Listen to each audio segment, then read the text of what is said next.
and luminous spheres, which will immerse you into holographic projections.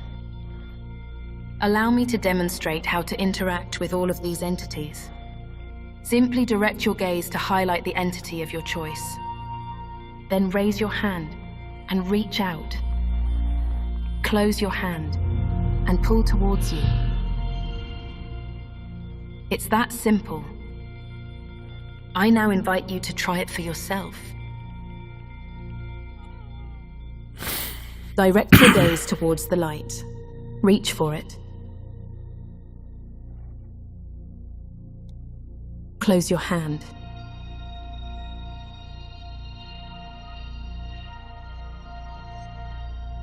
Now pull towards you.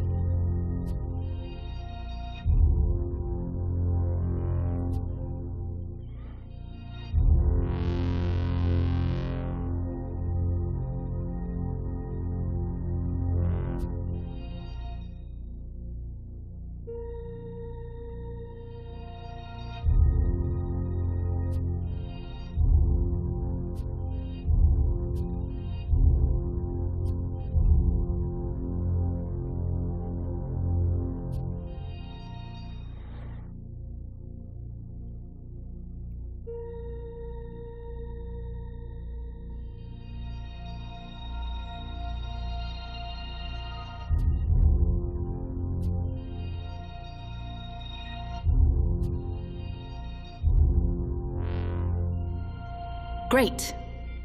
Now that you know how to navigate forward, allow me to demonstrate how to go backwards. Raise both hands, palms facing outwards, and push. Try it for yourself. Raise both hands, palms opened. Push away from you. You now master the essentials to navigate the holographic theater. Pull on the star to begin your journey.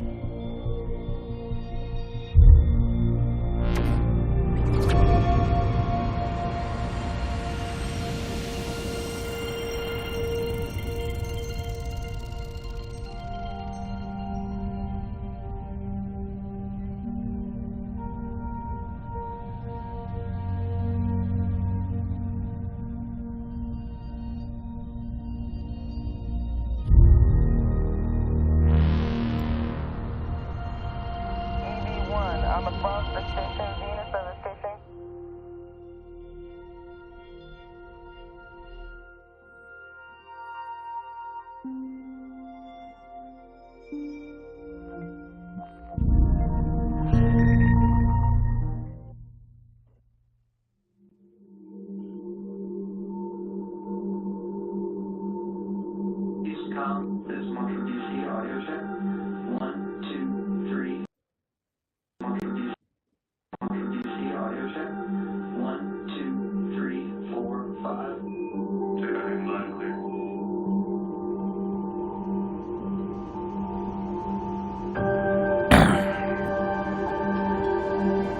And on 3, how are you? Hi, Ann. I'm good. How are you today? Doing great.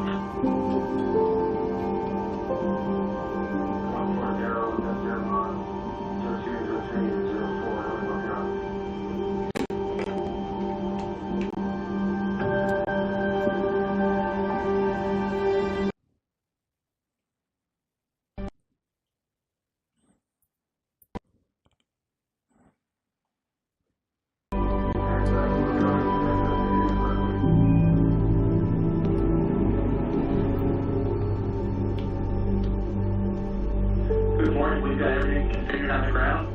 And good morning. Expedition 58, we are ready to begin. We wish you guys a good work week ahead.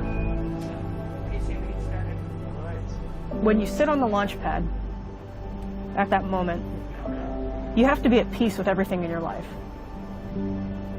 You want to make sure that everything's in order and that people you love know that you love them, and people that you've wronged know that you're sorry.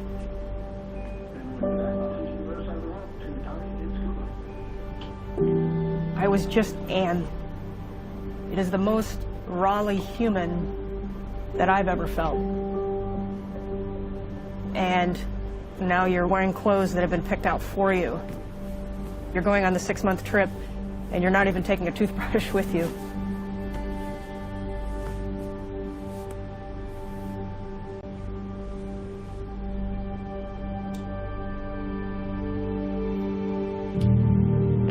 Good evening, bonsoir.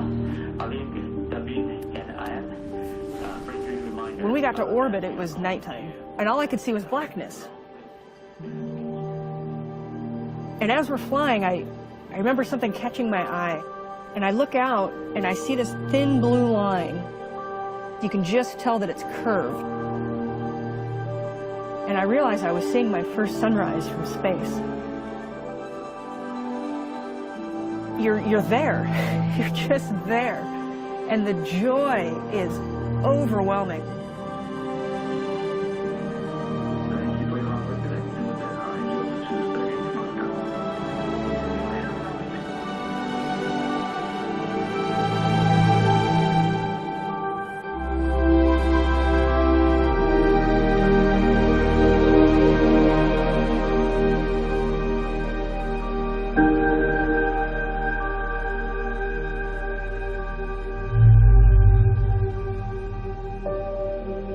Good morning, sir.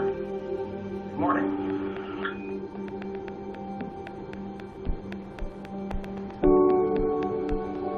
Before being an astronaut, I was working as a family physician up in the Arctic in Canada.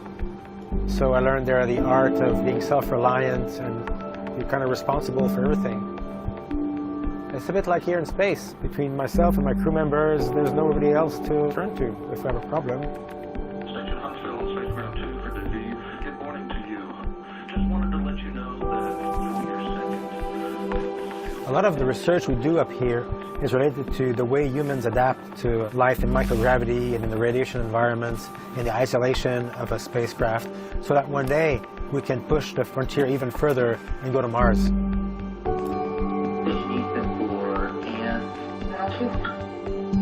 We wanted to verify the stowage did not interfere with the airflow from the duct. And it's mainly about learning how to live in space with our organism that has evolved on Earth over millions of years in the presence of gravity. And when you remove that, everything changes. It affects everything in your body. And it affects everything in your body in a way that resembles normal, real disease. Huntsville would like to talk to David. We have that. Copy that.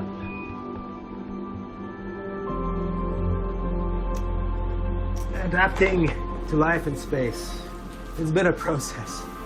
Got here initially, I was crashing everywhere. I was losing everything because everything floats away from you if you don't put it in your pocket or use Velcro to tie down or maybe an elastic bungee.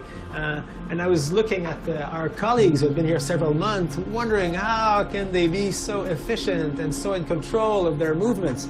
Well, lo and behold, after a couple of weeks, I became myself, found myself surprisingly to be very efficient now moving around. So your body can adapt to this strange environment of microgravity.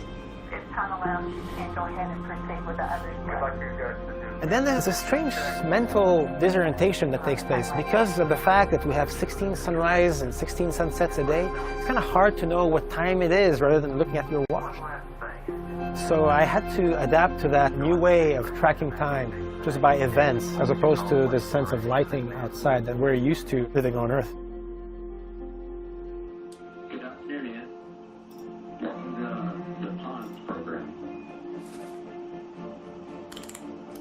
Okay, so in step 2.8, we're going to reduce the water from 60 milliliters down to 50 milliliters in the syringe. That's 50 milliliters. Some of the coolest days that I've had are the days where I go through and I do all these tasks and I get to the end of the day and I realize I haven't thought about floating at all. It's become my new normal. We can flip from module to module and we can be upside down. It doesn't really matter because we've created this now 3D model of the inside of the space station in our minds that we can navigate just as easily as you can navigate walking from your house to your parking spot. Hey, David. If we could borrow your time for a couple moments, we need your help repowering the Express Rack 1 laptop. The Express Rack 1 laptop is booted up. We exercise every single day on space station. Even on the ground, I'm pretty physically fit, but there are days where I just don't feel like going to the gym, and I just don't think that you experience that here as much. Your body craves that exercise and that weight. When astronauts first started flying long-duration missions, astronauts were losing the same amount of bone density in a month that an osteoporotic 80-year-old woman was losing in a year. And we had to come up with a countermeasure. We talk about the International Space Station as a proving ground for future deep space exploration. Now, imagine if we had skipped this proving ground and we sent people to Mars and then we discovered it and we couldn't fight against it. We do 2 hours of exercise a day.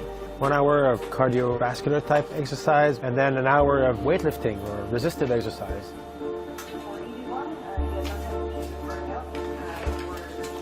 To keep your upper body, your back, your spine, everything strong. And when you come back to Earth, you still know how to walk. In my case, I have young children. I hope that I can come back to Earth and be able to carry them on my shoulders still. And as you guys remember, this is a 50-minute exercise pre-breathe, 10 cycles of 5 minutes. I prepared for this space flight by training to be an Army officer. I've been in just about 20 years now. I spent 15 months in combat flying Kiowa Warrior helicopters. 15 months in Iraq will teach you how to work in a team whose lives are in your hands. It teaches you how to not get complacent, how to recognize complacency. It teaches you how to operate in an environment where you're there for so long that you have to be able to relax. But there always has to be part of you that's ready to surge. You can't work so hard that you're exhausted at the end of the day and you have nothing left to give, because at any moment in Iraq, flying in a helicopter, and here on the International Space Station, we can get a single alarm and suddenly we're not watching a movie on a Friday night with our crew. We're actually getting on our vehicle and flying back to Earth. The most dangerous thing would be to be hit by a meteorite, lose our air. It could cause a fire or a toxic chemical being released inside the station. That would also be a disaster.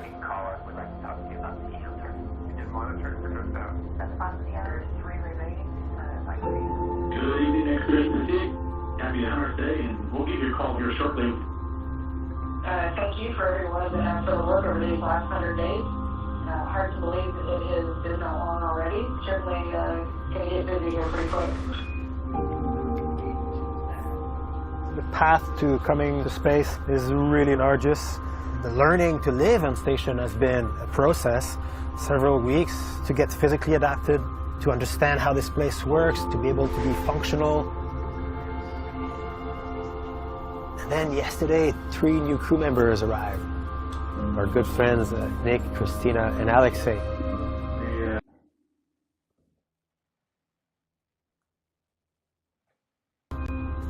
This is a wheel that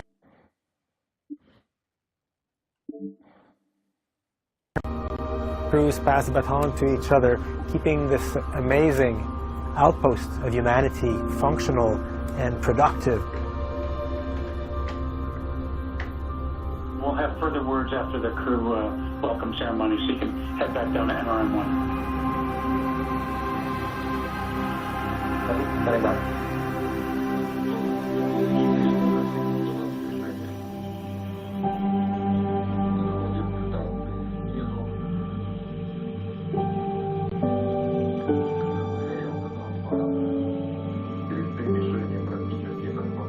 I can't believe this is happening. I'd made it. I'd made it for myself. I'd made it for my family. I'd made it for all the team that had trained us to get there.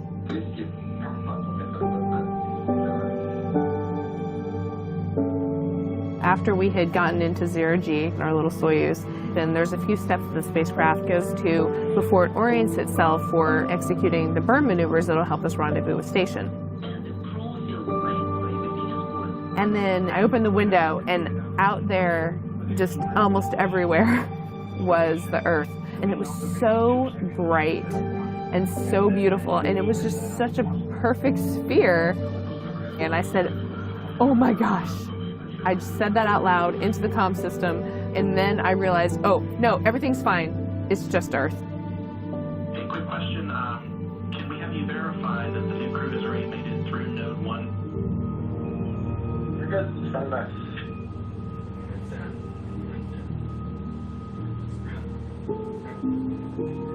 When that hatch opened, felt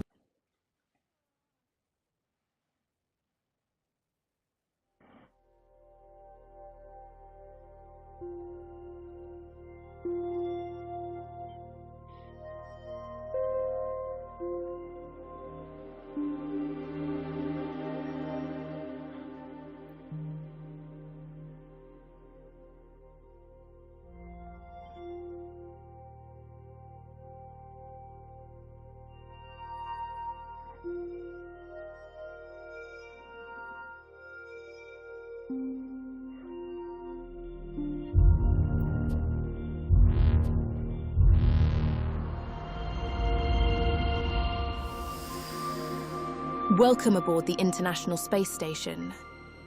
Feel free to stand up and explore in all directions. We have repowered the Node 2 port IM8, and for Christina, I just wanted to give you the early go that you can pick up step 3 for your recovery run.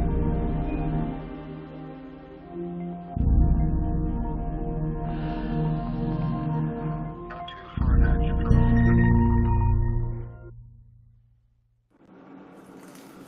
Station Huntsville on Space to Ground 2 for Christina and Veggie. We just wanted to give you guys a heads up that historically the plants have needed water approximately every 3 days. So someone can check on them about that often, and then that should keep them healthy and happy and eventually ready for you to munch on them. The plant we're growing and harvesting is called Mizuna. It's a leafy green, and it's supposed to be pretty spicy and yummy, so we're looking forward to that. So the variables we're looking at are whether or not there's any issues with microbial growth inside the units, the nutritional value of the plants, and in addition, some of the psychological benefits of having plants to tend and having something to look after and something that grows in space. So we do a lot of questionnaires to see how it affects both our mood and our outlook, which is pretty neat. Hey, Christina, no response required, but when you have a minute, we need the barcode off the plant sample return container, which is a ship-off when you get a chance. Many of these plants have multiple stem bases and sort of a primary one in the middle and then some smaller ones growing off of the side. In particular, number 3 has several, what looks like different bases of stems, and definitely 4 as well. I think they all do.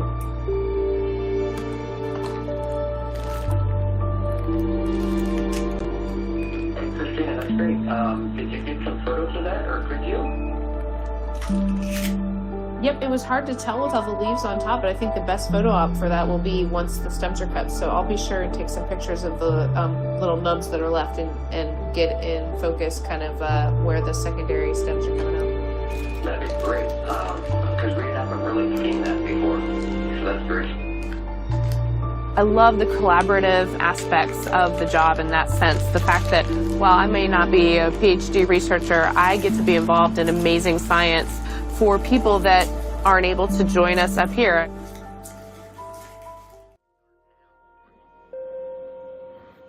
Congratulations, you've discovered your first artifact. Explore all the worlds to retrieve them all. To interact with artifacts, go to your home by pushing the button on your left wrist.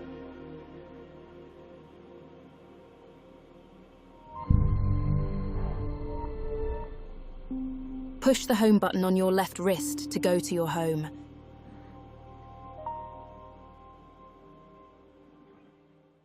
Welcome home. You can interact with the artifacts in your home. Retrieve your artifacts by pressing the button on your right wrist.